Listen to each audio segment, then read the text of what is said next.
The entire time you're listening to this episode, I am thinking about 2 p.m. and I'm totally off my game. This is We Have Concerns. Hi, Jeff Cannata. Hi, Anthony Carboni. Hello, concerned citizens. Jeff, science, man, damn. I know that's sort of like the thesis statement of our entire show, but damn, right? And it bears repeating. Damn, science. Damn, science. Yeah. I'm not saying this in an objectifying way, but science, you've got it going on today. What's up with science today? I don't mean this in a weird way. Every once in a while, something comes along that is just it's the intersection of usefulness and ease and just benefit to society. Okay. And also just a little bit That's the best part of science. And let me tell you, this is it, baby. We did it. People have been working on this for years. I think I know where you're going, because this is the story I was thinking about doing. Maybe people have been working on this for years. In a way, aren't they all? A group of scientists have been working diligently for years, Jeff. Yeah. Diligently for years, and they finally figured out how to make pigs breathe through their butts. Yes! We fucking did it, baby. Somebody heard the term blow it out your ass. and then they were like, but what if we could after do this? Blowing it out my ass, I could then inhale it again? And that's where, see, here's the thing. People think about science and they think about data and math and all the boring stuff. Right. But there's a level of creativity and ingenuity there, Jeff. We're here to talk about the dreamers, Anthony. The dreamers of dreams. The people who hear blow it out your ass and they go, wait a second, that's not just a pithy retort. That could be the future. That could be the future of medicine. That could be the future of asses. Is blowing it out and inhaling it again. Here's the thing. There's a type of fluid called a perfluorocarbon. And perfluorocarbons were, for me and for people of a certain age or film nerds, you will know perfluorocarbons because of The Abyss. That's right. That's what they fill their lungs with at the end. A spoiler for the end of The Abyss, but spoiler for this 40-year-old movie. Yeah, but Ed Harris goes 35? real deep. It's still not available on Blu-ray. So what's the fucking point? You know what I'm saying? What's the fucking point? It should be. Yeah. They go into the Marianas Trench, and in order to go deep enough into the trench, and also equalize the pressure of the water and be able to breathe for as long as possible, they have to breathe this liquid, this pink liquid. Yeah, it's super oxygenated liquid. So you still get oxygen into your body, but you don't do it as a gas. You do it as a liquid. So the gas doesn't react to the pressure going deep into the water and kill you.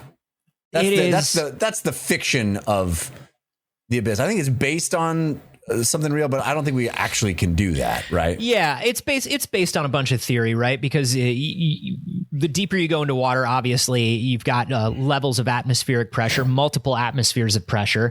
And so if you have a liquid and it's super oxygenated, the idea is it would even out that pressure. I personally remember as a child, now this is a movie it goes in places and it goes in directions. And honestly, it's about like super intelligent life and things like that. But I don't remember most of that shit. My visceral memory is there's a animatronic mouse a rat that has to breathe this liquid that they show, and they had to build the animatronic mouse, and they drop the mouse into the liquid, and the mouse like shakes and like almost asphyxiates and dies, and it's like it was a spooky thing to see as a kid. But then the mouse wakes up and starts walking around in the water or in the liquid, and then they do it to who is it? It was Mary Elizabeth Master Antonio. Is that who's in it? Yeah, I think so. And they make her do it, and they put on her helmet and it's full of water. And something I remember from that scene is they actually made her be in water and they had to they opened it up between takes, and she had to fake asphyxiate, but she was actually in the water. Like it wasn't fake. And that's just, hey, we've talked before about how all of these auteur directors are assholes. That's an asshole thing to do to your actor, is to is to waterboard them for multiple takes for 12 hours a day. Asphyxiating by actually asphyxiating. Yeah. Yeah, that's actually garbage, and we hate that. But it made for some memorable scenes. Her eyes get real big, if I recall. I remember her eyes getting real big and looking like she was drowning. Yeah, and then there are scenes later on in the movie where they build special like double-walled helmets. Yeah. So they're actually in and they're breathing. When they're breathing calmly, they don't do it. But of course, because James Cameron is an auteur, he said, I don't think they can fake having to breathe water realistically enough for it. Just won't. And the way the fake filled helmets will refract off the camera lens won't look realistic enough for me. I'm James Cameron. Breathe water for 48 seconds. Well, hopefully James doesn't hear about this article, because I think he would then be projecting oxygenated water up Mary Elizabeth Mastrantonio's a noose. You know what I'm saying? He's probably in his private submarine right now listening to it. He has a private submarine. It's true. And he is a patron. He is a patron. But, only at the $1 level, which seems a little cheap for him. You know what I'm saying? But you know what, Jeff? People tell you this all the time. That's how the rich stay rich. You know what I mean? You don't stay rich by giving it away. We appreciate every patron. Thank you, James. Hey, James Cameron, thanks a lot. I'm going to name my favorite characters from Avatar right now in order to thank you for being a patron. Jake, Neytiri, Nermal, Zoe Saldana, Sigourney Weaver, but a robot cartoon, and that guy who was in everything for a while and then disappeared, but that he doesn't use his real name because he's an actor. He plays Giovanni a character. Ribisi's in it. He's the one who talks about unobtainium. Unobtainium. Yeah, that's my favorite. That's my favorite part. I think you're burying the lead here with the assholes. The putting. No, the we water talked up about the James assholes. Cameron. Yeah, because I mean, hey! Well done. It's almost as if I was setting you up for that. Because they didn't start with the water. They started with just air. Yeah, and they did the so thing did God, Jeff. Well, they did the thing that is so disturbing in the movie that you said was an animatronic. They just asphyxiated a shit ton of mice. Yeah, so the beginning of it was not the greatest. They definitely killed a bunch of mice. They put a bunch of mice in a room with no oxygen to see how long they could last. Yeah. And it wasn't long. And then their boss walked in and they had to figure out how to pretend it was science. It was just a bunch of 13-year-olds in a lab coat. They were pulling the wings off of beetles and frying ants and putting mice into the oxygen chamber. We really need to watch these kids. Somebody has to keep these kids out of the lab. I keep saying, get these kids out of the lab. Yeah. But unfortunately, it was take your 3 assholes to work day. Yeah, it was take your bully kids to work day, which is a very specific one. Yeah. And you'd be surprised how many adults just hide in the closet just because of PTSD on bring your bully kids to work day. I'm one of them. I don't blame them. So here's the thing. There's a team at Tokyo Medical and Dental University. And this team was wondering a few things. First of all, they were wondering about ventilators. Now, ventilators are something we've heard about in the news a lot over the last year due to the athlete's foot. And we know, there's been a huge, the last year has been all athlete's foot. And we can't go outside and we have to wear those special protective socks in the shower. Global athlete's foot that the world has been suffering from. Yeah, we've all been staying in from the athlete's foot. And during this athlete's foot year, a lot of people have had to be put onto ventilators. Now, the problem with ventilators is we hear that ventilators are uncomfortable, but we don't really, I don't think the average person really knows. It can be very, very, very damaging to delicate lung tissue. It can be damaging to your throat. It's horrible. It's actually a really horrible process. That was the big problem. That's why a lot of people died from COVID at the worst, at the height at the athlete's foot. They died of the athlete's foot. At the height of athlete's foot cases. Yeah, there was a shortage. There was not enough. They had to make terrible decisions. Which athlete's foot case was likely to benefit most from the ventilators, because there's just weren't enough ventilators. Yeah. So in addition to being the worst possible thing, you weren't even allowed to. Right. Yeah. Imagine lining up to be punched in the face. Yeah. And then be exactly. Wasn't great if you got one. It was worse if you didn't. Yeah. So they were wondering, what can we do? There's got to be something we can do other than a ventilator.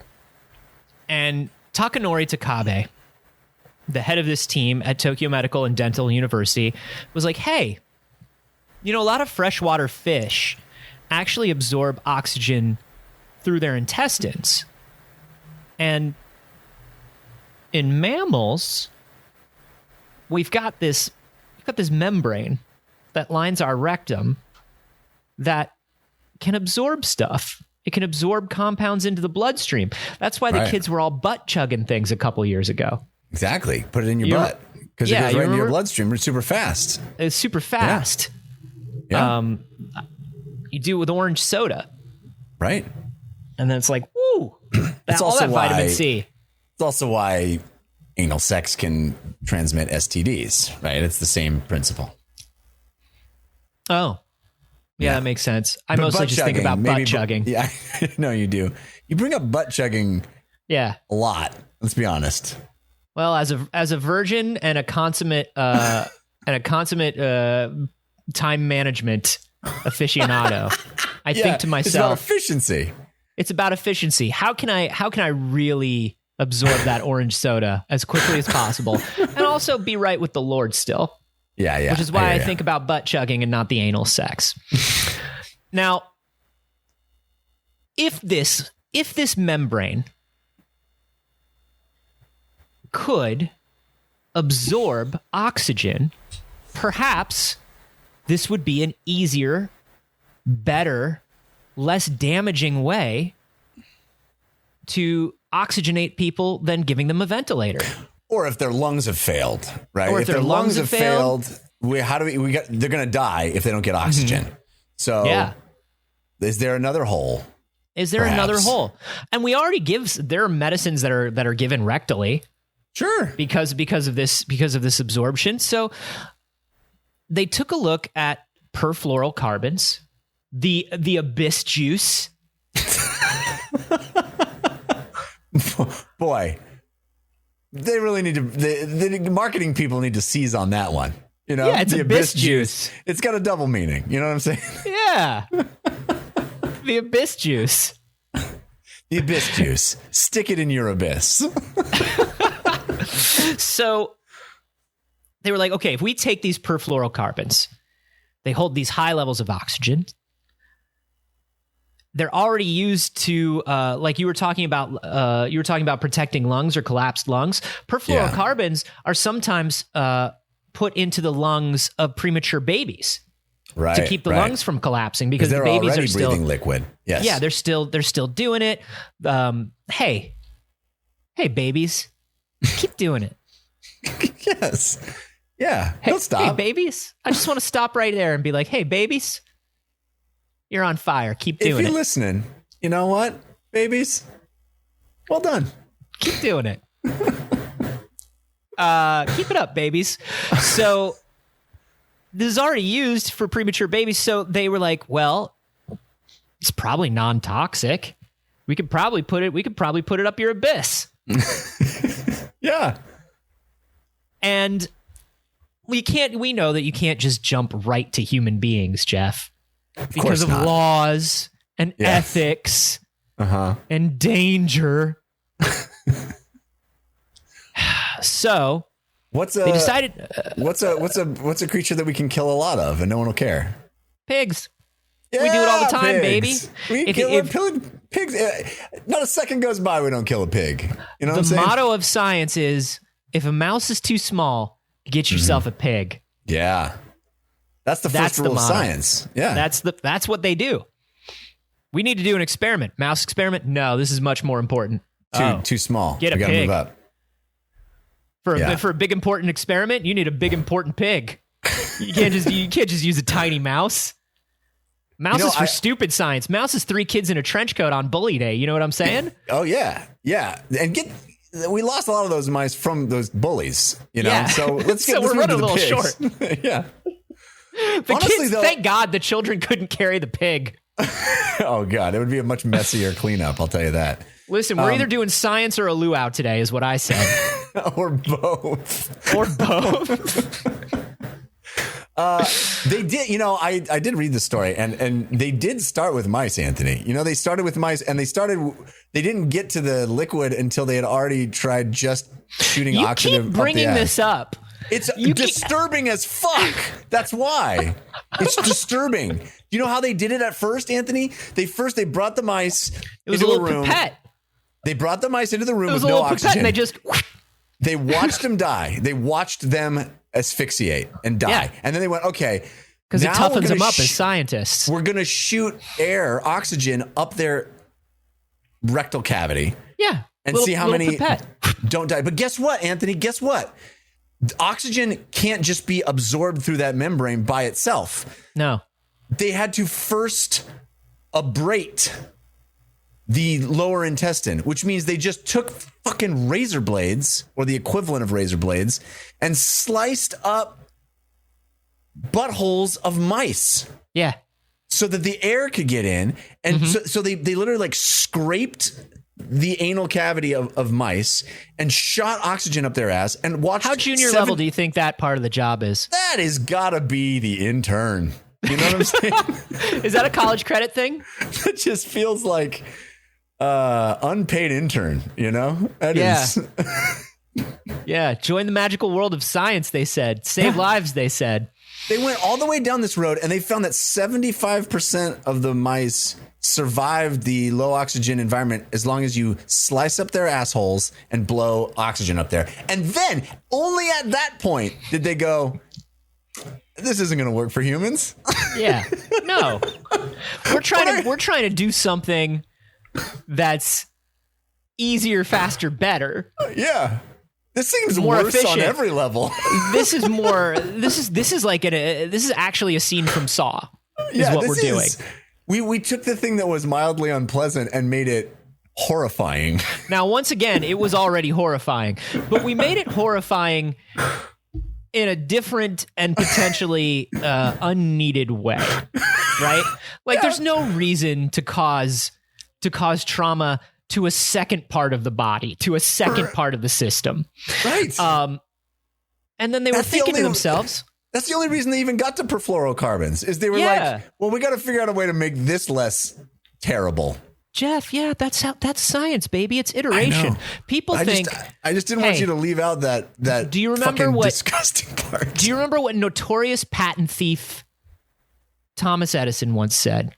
He said, he said it's 1% inspiration, 99% perspiration, and he stole that saying from Nikola Tesla, who used to say it all the time. Yeah, and these guys were saying 1% perspiration, 90% laceration. Yeah, and then the other 9% butthole. is trying to wash your eyeballs so you don't see it anymore when you sleep. But they decided, okay, there's got to be an easier way to do this, and there's got to be a more efficient way to do this. So enter Takanori Takebe and his team, and what they decided to do with these perfluorocarbons in these pigs. They took 4 pigs. 4 is the minimum number for science. Exactly.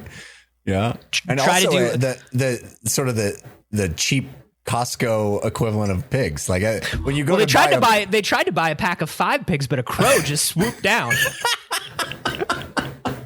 And you wouldn't think it could have carried it, but it did. Oh, it's shocking. Because 3 bullies can't normally carry a pig, but this crow, holy shit! So 4 pigs, each piggier than the last. Yeah. One's the cool one. One's the One popular. built his house out of straw. One's like a rebel. You know. One went wee all the way home. Yeah. I think. So put them on a ventilator that gave them lower breathing rates than normal, so their blood oxygen levels fell. So that's what you do to a pig. We're already treating them better than the mice. You know what I mean? You know why? Oh yeah. Mouse ventilators, very small, very delicate, very hard to service. Hardly seems worth it. True. Especially because you can run to you can send the ass slash an intern to PetSmart, and he can come back with another 10 mice.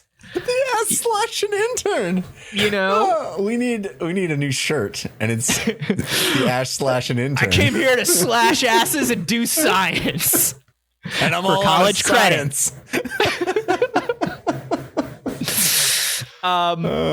So they put them on they gave them a lower breathing rate than normal. Their blood oxygen levels fell. Obviously, they passed out. They gave 2 of the pigs. Obviously, they gave 2 of the pigs enemas of oxygenated fluid, replaced once an hour. Mm-hmm. And their blood oxygen levels rose significantly after each infusion. And the same thing happened when the fluid was delivered by a tube surgically inserted into the rectums of the other pigs. So you can either surgically insert it or just blast it up in there. You could just do an enema. We Just live in Los Angeles. super People are soakers. doing enemas all the time. There's probably somebody doing an enema in the apartment next door to me right now. Yeah. Look to your Is it left. good Look for to your them? right. Data is inconclusive. Look to your left. Look to your right. If you don't see someone getting an enema, you are getting an enema. You're getting the enema right now. Yeah, they just put this perfluorocarbon shit in a super soaker, point it at the pig's ass, pump it like more times than you would on the playground. You know, just a little extra. Yeah. Give it a little extra pump. Did you ever pump a super soaker until it broke? Yes. There should be some limiter. It shouldn't be possible. It's just poor they should put a design. governor on them. You should need a license. Yeah. Then these scientists would just take that governor right off and blow it up the pig's ass. I'll tell you this. I remember I did it. I pumped it up until because I was just like, I'm going to shoot somebody so hard. And this is what kids think. I was like, I'm going to hit someone so hard with this thing. It's going to be like, oh my God. I want this water to hurt. I want this water to bruise my friend is what a child thinks. Yeah. And I pumped it and then I remember that last pump being like, I literally had to like put the super soaker on the ground and like push with my weight, you know, to get the super soaker. If you're unfamiliar with super soakers, maybe they don't have them where you are, but it's basically, it's just a pressure powered water gun. And they're made to look like very big sci-fi weapons. My friend had one that had like an entire backpack full of water. Whoa, that's rad. Like he had a very fancy one, but it's basically you connect like a big Nalgene bottle to the top of it, and that's like, you know, the water reserve. And so I pumped the last one, and I remember getting that last pump down and almost done. And I remember I was putting all my weight on it, and I was like, "This is gonna fucking nail somebody." One more and then pump, and then I'll be done. And then it's like that Simpsons thing where they shake the soda and then Homer opens it. Yeah. You know, he brings it to the paint can and it's just like, yeah. Except instead of the explosion, it was just the opposite. I pushed it and it just like, and then all of a sudden it was just moving. And I was like, oh no. End of your super soaker. No. And here's the problem with that. Super soakers, they're just water guns, but they were not cheap.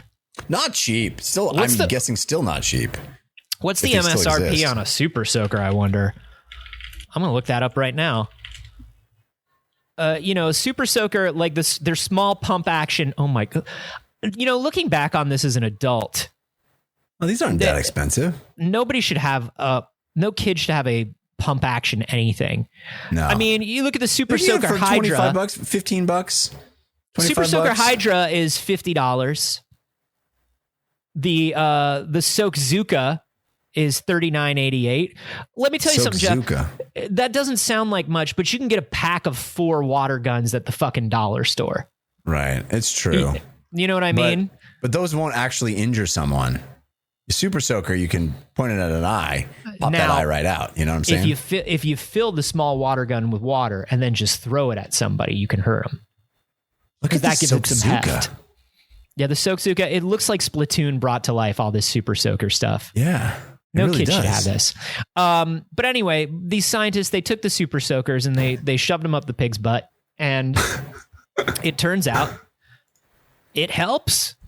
It actually helps. And if there's a similar size effect in people, it would actually be enough to provide a medical benefit. Yeah. If this worked and can work consistently, this is so much cheaper and easier to do. That, you think about things like what's going on in India right now, or what was going on even here in the States during the highest Right. point of the athlete's foot. Places that have fewer numbers of intensive care facilities, places Right. that are removed from large cities or large medical networks where they can get access to these things, Yes. places that just don't have ventilators. This could be very, very simple and easy. And I mean, ventilators require specialists and a large number of medical staff to manage, right? Right. This just requires a Super Soaker. This just requires a Super Soaker. Yeah. Simple. But I mean, there's not a medical professional at any level that can't properly give you an enema. This is Right. an easy thing. It's like the first thing they learn in medical school. That's like the first thing. That's why, listen, they tell you like, here's some financial tips for people who are, maybe just out of college or something. Find a local school and get all of your essentials done by students. Like you can go to student dentists and they're overseen by actual dentists. You can go to a salon school and get a student stylist to give you your haircut. If you need to get your weekly enema done, Yeah.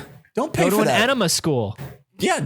Don't pay for the top dollar enema. You know? No, because listen, these enema assistants have licensed enema professionals overseeing everything. Or underseeing them, whichever position you're in. Whatever You know? whatever it is, baby. Yeah. Whatever it is. Here's my question. Yeah. If this is life saving and someone has a collapsed lung, you've heard of mouth to mouth resuscitation. Go on, Jeff. I'm just saying Go on. maybe there's a way that we could. Yep, I don't go know. on. In a dire situation where oxygen has to be delivered. Yeah, and the I'm only not way to do connecting it. Yeah. No, I'm just saying. Have you seen Human Centipede?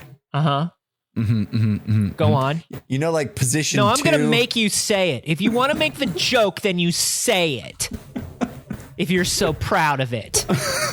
If you're so I just said proud it of could it, be Jeffrey, some say sort of it. life-saving procedure if I had to do it.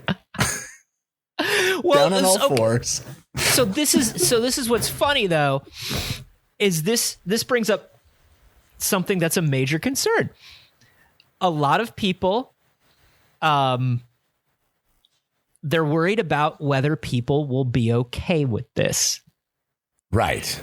They're worried about I think that's a legitimate concern why?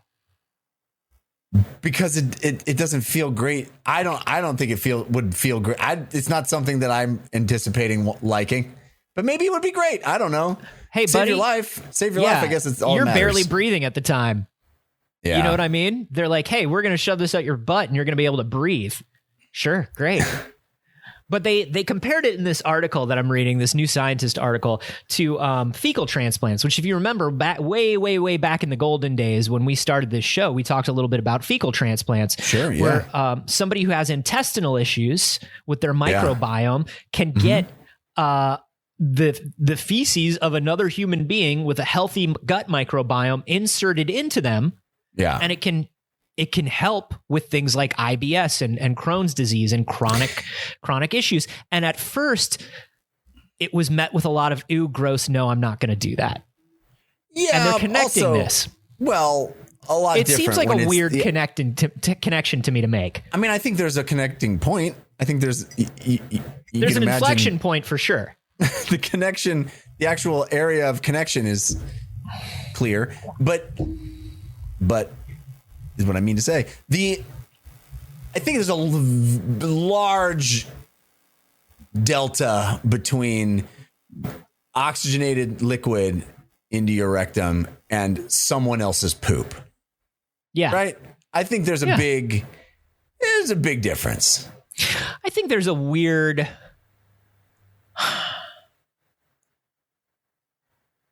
and it's definitely, listen, I'm just going to go ahead and say it. It's a homophobic thing with dudes. I don't think that's homophobic. With dudes in particular, where they're just like, where there's an embarrassment about any medical procedure that has to go up the bottom way. I mean, I think probably there's some of that, but I don't have any of that. But I also so I can stick a super soaker up your ass right now. No, I was just about to say that's what you're saying. It's not a homophobic thing. It's not like I'll end up being gay, which is ridiculous. It's more like that sounds uncomfortable, and also this idea of someone else's poop in my body, even someone if else's medically. Poop. It sounds someone else's poop in my body. It's more likely than you think. It's more likely than you'd like. That's for certain. But no. Whenever you hear about people that have to go in and get like colonoscopies or like rectal examinations and stuff like that, they're always like, and I'm just going in for and I just feel like there is a little bit of like. I feel like there's a little bit of a machismo thing and a little bit of a weird like. There's a super straight dude unfamiliarity with the fact that stuff goes in there all the time for other people. Do you know what I'm saying? No, I get that. I think that is certainly the case with some folks, but I also think it's perfectly imaginable to say, oh, I'm not really excited about stuff going up in there just because it's uncomfortable. Yeah, that's fair too. But I think, for me, there's a different level. There's a different level associated with that than like going to the dentist, which I think is equally invasive, stretching things around in a place where people shouldn't be invading and stretching things around. Yeah, I don't know, and it's not all homophobic. Maybe there's also like a weirdness about the butt. Maybe I'm just doing it wrong, but I would love it if there was some fun stimulation in that area. For me, it's just never been comfortable. It would be awesome if there was some extra good times to be had up in there, but never been the case for me. At least I haven't. Maybe it's just operator error, you know. But sure. And I'm not saying it has to be enjoyable. I'm just saying it doesn't have to be. I don't know if it has to be as weird as it is. I agree. I just think more than anything, it's an uncomfortability. Yeah. For some. And I do think that if this is useful and can save lives, why not? And I think the same thing, frankly, about, fecal transplants. I think if it's useful and it can improve quality of life, it would be great if you could normalize it or at least change the language around it so that it doesn't conjure imagery that sounds so objectionable. Yeah. Well, I think, I mean, there's something different about like, hey man, we're going to take the poop and put it right back up your butt. Like that does sound, that's gross. And not yours, right? The whole idea is it's not yours. We're going to take else. somebody else's poop and we're going to put it up your butt. You remember how we started off talking about how this sounds like a scene from Saw? Yeah. That kind of sounds like a scene from Saw to me. Indeed. Now take your poop and put it up his butt, detective.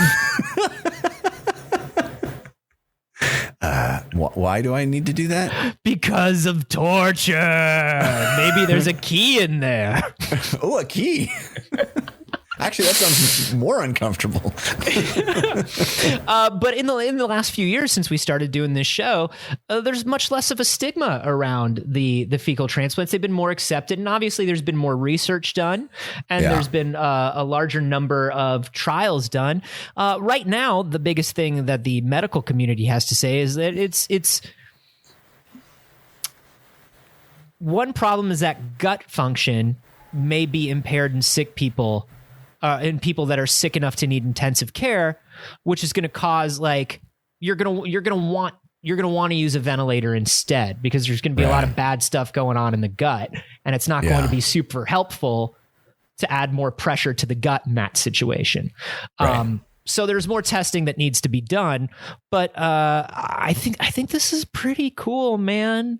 Well, it is interesting if you think of the body as just a machine, and you're like, well, why have we? There's two access points. Why have we just been focusing on one of them? You know, like what if you could put a tube up your butt and go and swim underwater for 3 hours? Yeah, the Abyss 2. The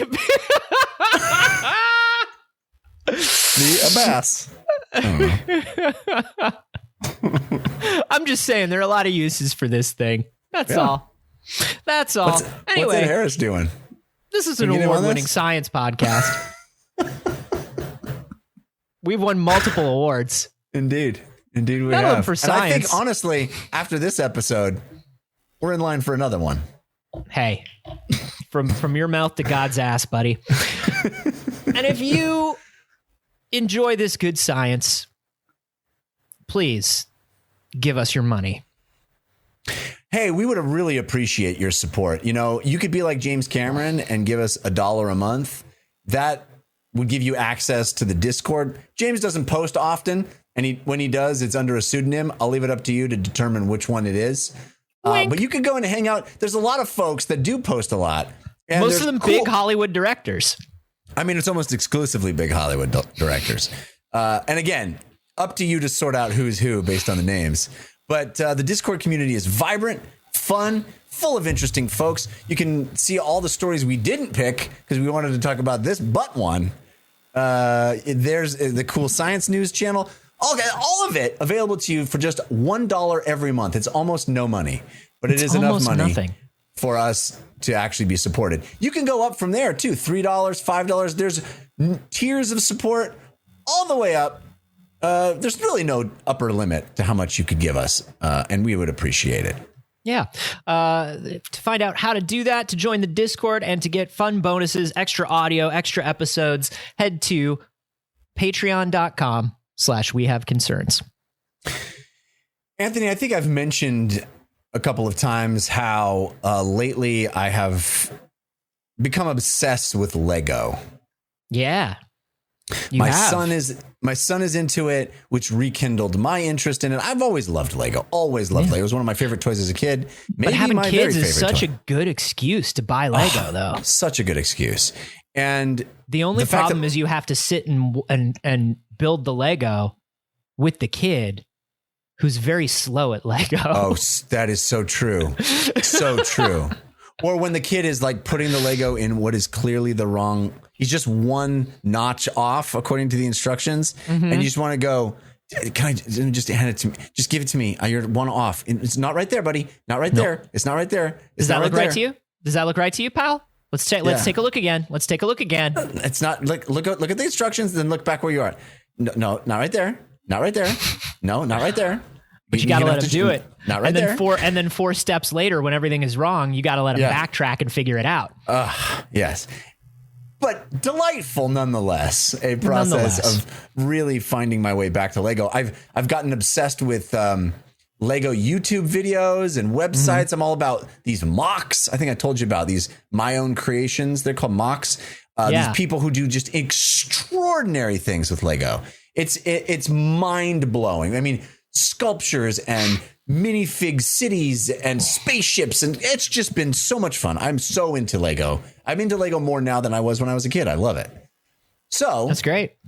It was with delight that I saw a Lego themed story posted in the Discord.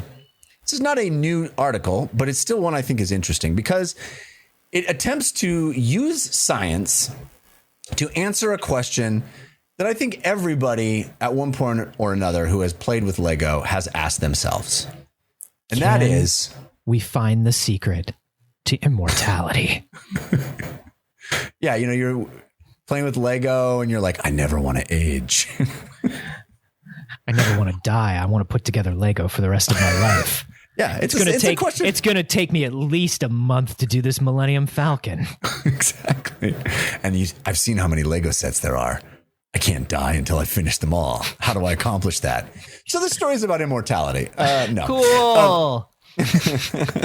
No, the question I think, everybody's passed through your head at one point or another, if you've ever seen a kid stack some Legos, is how high could you stack Legos, theoretically, before the bottom Lego broke? Like, at what point would a Lego tower become structurally unsound? So we're talking about the weight of the other Yes. Legos crushing the bottom Lego. Yeah. What would it take? How many Legos could you stack before the bottom Lego brick broke? I would imagine that you would certainly get to the point where stability is an issue long before you get to the point where weight is an issue. Indeed. That is the determination of this article, is that if you're talking theoretical, we're going to talk about theoretical, but ultimately you would never be able to get a stack high enough and keep it straight enough to have the weight evenly distributed, because there'd be so many variables each, Lego step of the way. The Legos would be slightly off here or there. It could never be perfectly straight. But if in a magical fantasy world, you could stack Legos perfectly straight, one atop the other, how high could you get it before the bottom Lego brick just couldn't support the weight? And these cowards didn't actually do it? No, they just did it on paper. It's just Lego, cowards. Fucking do it. We've got pigs who are getting tubes shoved every part of them. Yeah. You can't stack Legos on top of each other? Well, in their defense, Anthony, if you could have solved this question by murdering a pig or a mouse, I'm sure they would have done it. Yeah, you just read the bones. Just read the bones. I mean, we are talking scientists here. So if they could have killed some sort of small mammal to solve the problem, that would have been their first go-to step, Yes. Instead, what they did is they started putting Legos inside hydraulic testing machines. So they started putting a Lego brick on a metal plate inside a hydraulic press that just measured the amount of force that was being rammed on top of this single Lego brick. Okay. So now, Legos, I will say this. The structural integrity of a fucking Lego is wild. I know this just from being a child, and much as I wanted to pump that super soaker until I hurt somebody, I tried to break a Lego in half. Yeah. You ever try to break a Lego in half like as a kid? A long plate? Yeah, when you're one of those long plates. Or just a 2x4. Yeah. You can't.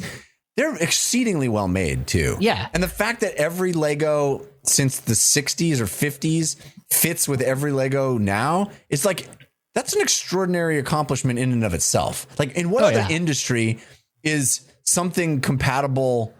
I mean, I guess, nuts and bolts and car parts and shit, but it just feels... That's dumb shit. We're talking about cool shit. Thank you. Thank you. What cool shit is what we're talking about? Yeah, it's the level of quality of the Lego bricks and how it's astounding. It's almost like this company comes from a country where people care about precision and craftsmanship. It's weird. Hey, and yet Legoland is like the most boring place. Yeah, Legoland sucks. Legoland sucks so bad.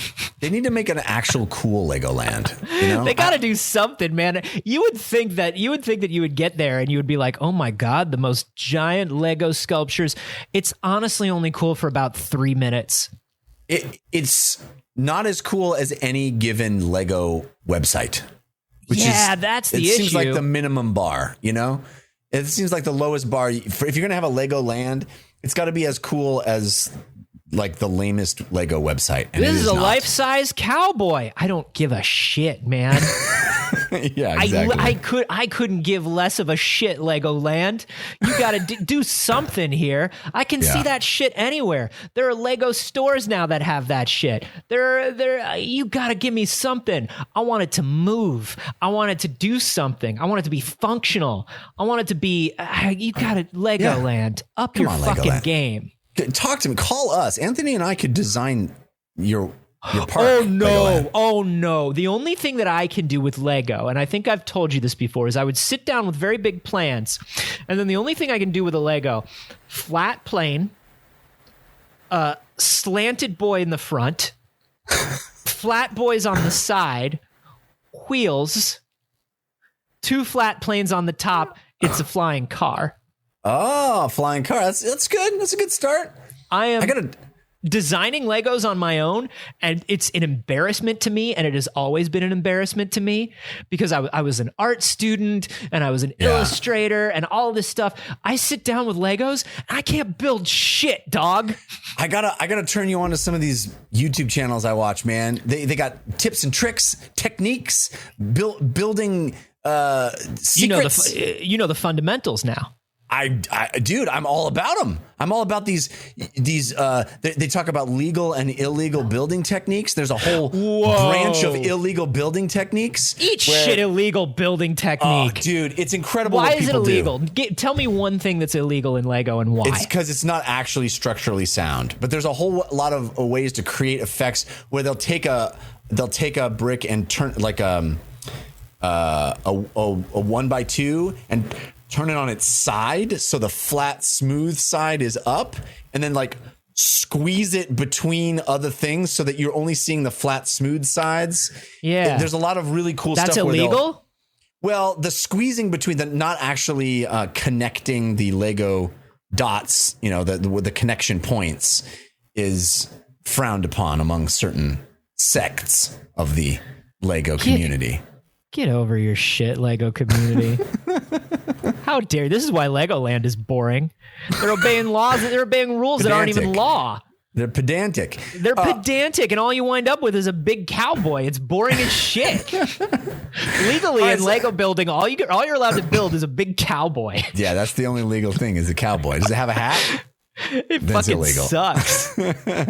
All right, so they took this. They started with a 2x2 Lego brick. Can you imagine you had a 2x2? That means 2 dots square boy. by 2 dots. It's a square boy, right? Yeah. So they take the 2x2 Lego brick, place it on a metal plate, and start applying hydraulic pressure. These like the hydraulic press channel.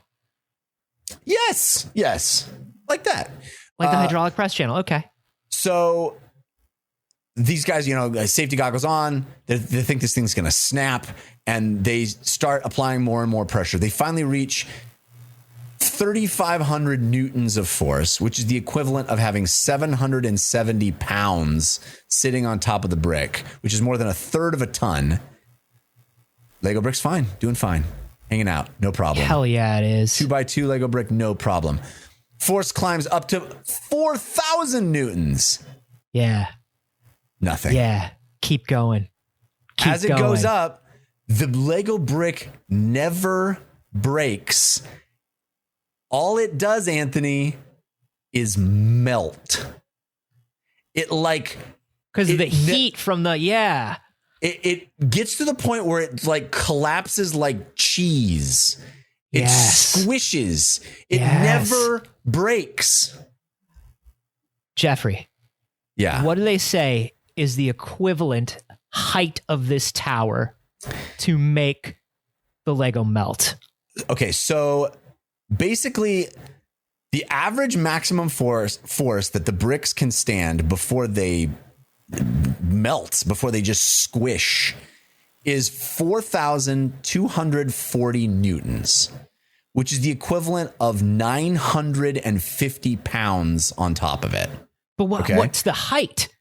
Well, I'm getting there. What's the height, baby? If you divide that mass by a single brick, which is 1.152 grams, you get the total number of bricks that could put on a single 2x2 Lego brick. 375,000. 375,000 Lego bricks. Yeah. is about 2.17 miles high, Do it, cowards. which Do is it for real. taller than the highest mountain in Spain. It's higher than Mount Olympus, which is the tallest mountain in Greece. Where the gods live? Exactly. It's higher than Felix Baumgartner jumped and pulled a parachute when he did that Eat famous shit, Baumgartner. He could have been passing Lego bricks the entire way. I mean, Now, Jeff, would this not get you to go to Legoland? yes. If you had a 2-mile high stack of Legos, yes. And you could parachute down it. I would go to Legoland. That's what it's going to take. It is a stack of Lego bricks, 2x2 high or 2x2 wide or whatever dimensions, that is higher than Mount Olympus. This is basically the height that people ski in the Alps. And that would be Lego bricks. Now, of course, as we said at the very beginning, you couldn't do it. It said there isn't a chance you could actually do it in reality. Long before the brick fails, the tower would fail as a structure itself by buckling. And there'd be no way to actually connect the bricks at a certain point because the pressure of trying to connect the bricks would buckle bricks lower. Cowards. But check this out. What if you built a tiny little support structure that just keeps flying buttresses, just a series of flying buttresses all the way up? Yeah. Just a scaffolding, Yeah. A delicate scaffolding. I feel like they're not thinking about this enough. Well, check this out. So that's the 2x2 brick. If you did a 1x2 brick, it could withstand even more. It's even more structurally sound. Strong boy. Strong boy. Of course, a 2x4 Squat, tiny, strong boy. Yeah, 2x4 would be able to handle less. So there is a number of people that have tried to build extremely tall Lego towers, not in a single brick on brick, but larger things. There's they interviewed. We call them cowards. They interviewed a group of dudes that built a 40-foot high Lego Christmas tree. Sure. There was a 5-meter tall advent calendar that was built, and then there is this. They believe it is the world record, which is the largest Lego tower in Prague, which was 32.5 meters high.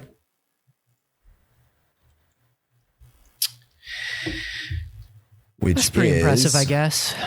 Which is 106 feet. Yeah. That's pretty good. I mean, that's tall. That's a lot of Lego, It's a lot of Legos. I don't know. Maybe I'd go to Legoland for that. Now that I've heard about this theoretical 2.1 mile tower, though, it's gonna be even harder. Do you know what I want out of Legoland, Jeff? And I'm sorry to minimize this theoretical experiment, but now I'm really thinking about it.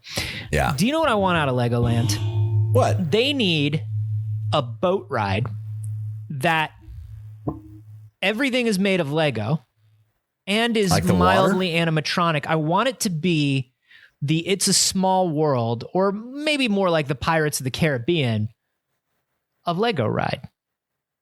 That's what they need. Are you saying the water is also Lego, or is it real water? I think it would be real water. And your boat would be made of Lego, but maybe it doesn't actually float. Maybe it's on a track. I don't know. I'm not an engineer.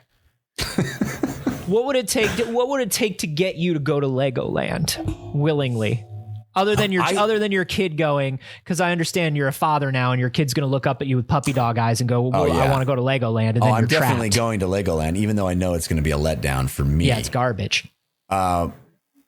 See, I think Legoland, I like the idea of a Pirates of the Caribbean style Lego ride where everything is built out of Lego. Yeah. All the animatronics aren't animatronics, but they're like Technic gears and shit.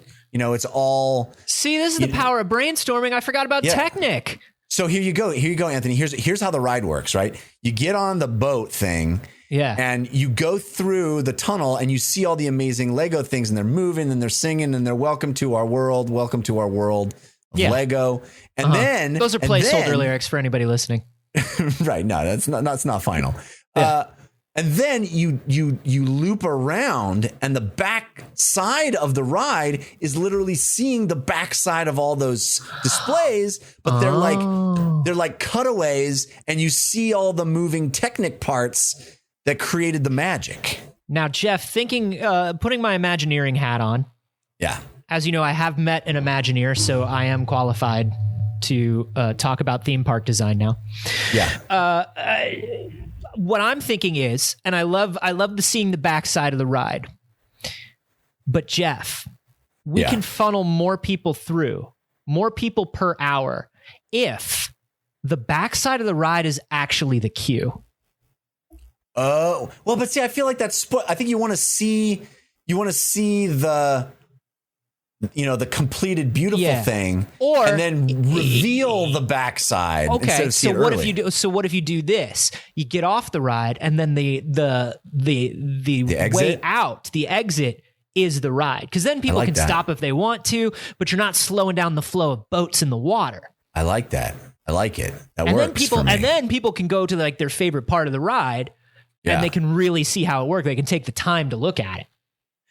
I love this, and honestly, it's something that I've seen in a lot of these master builder YouTube videos. Is they'll create these beautiful dioramas, and then if you walk around the other side, you'll see the underside and the back of it, and they're all, the front side is these perfectly color schemed, gorgeous, buildings and topiary and beautiful nature and stuff. And on the backside, they use like whatever leftover colors that they didn't need. So it's all this mass of like yellows and reds and greens and goofy stuff. And you gotta use every part of the buffalo.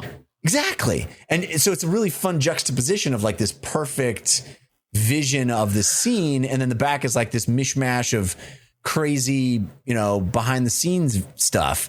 And I think that would make Legoland amazing. That's so cool. Come on, Legoland. Come on, Legoland. Call us. Why aren't you thinking about this? Somebody's in Legoland saying this, and I don't know why they're not listening. They're just building more cowboys. They're like, that build's illegal. You know what it is? The name does all the work. The name does all the heavy lifting on Legoland. Oh yeah. Yeah, sure.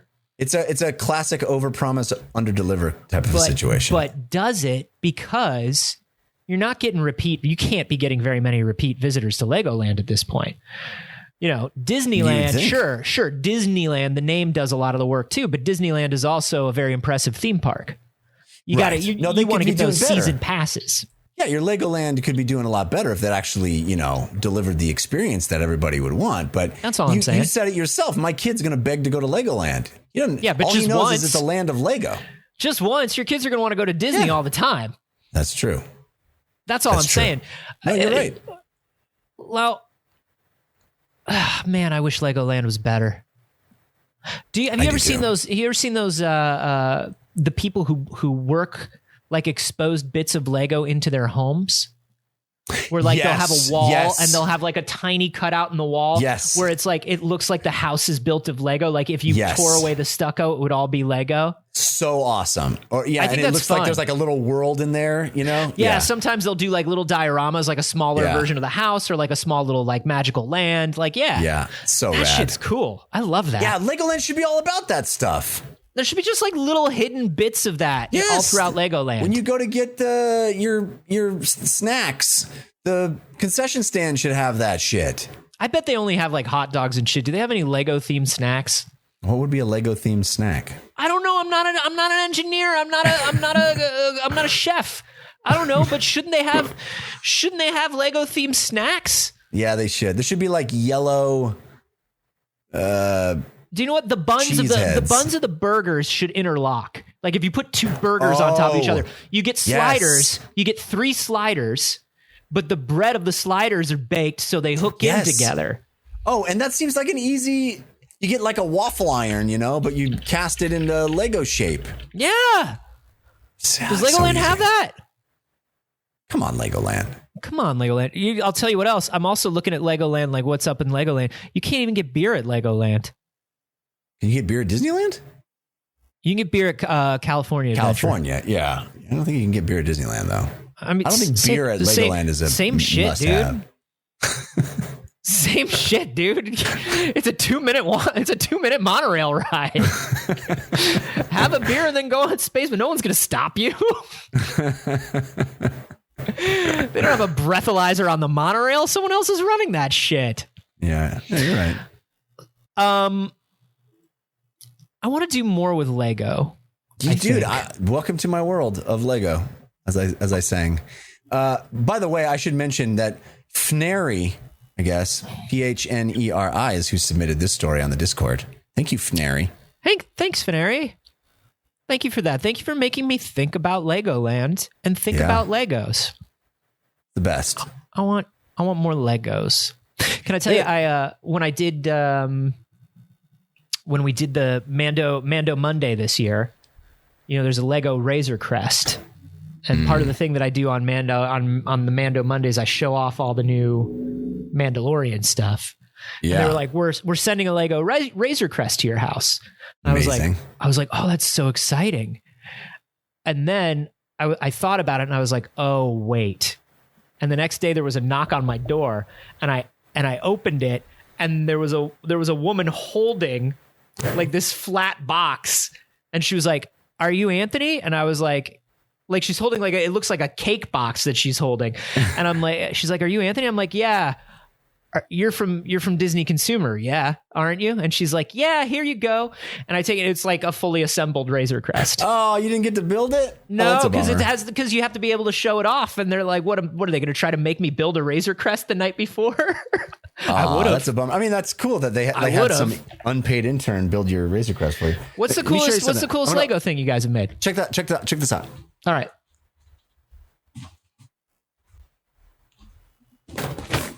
Oh, you got that R2. Got the R2. You got that R2 you're going to build. So excited to build the R2, dude. What's the coolest thing that you and the kids have built together so far? We've done a number of the Marvel line. He's into the Spider-Man Lego, and we've done a number. I think the coolest one that I've built with him so far is the A-Wing. The A-Wing is cool. Awesome.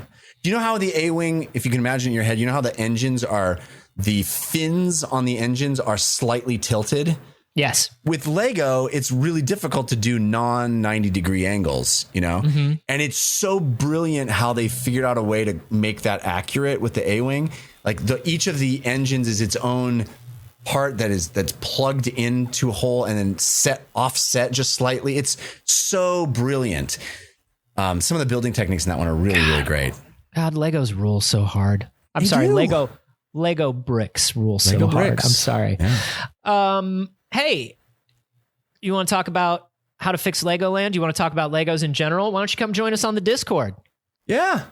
Yeah, it's easy. All you got to do is be a patron at patreon.com/wehaveconcerns. Some of the benefits you get, we talked about, obviously, the Discord. You get some bonus episode. You get some bonus audio every week. You get bonus episodes. And today, you're hearing this on Friday morning. You have time, if you're listening first thing in the AM, to get in on this month's Patron Hangout. Yeah, it's a good time. Great folks.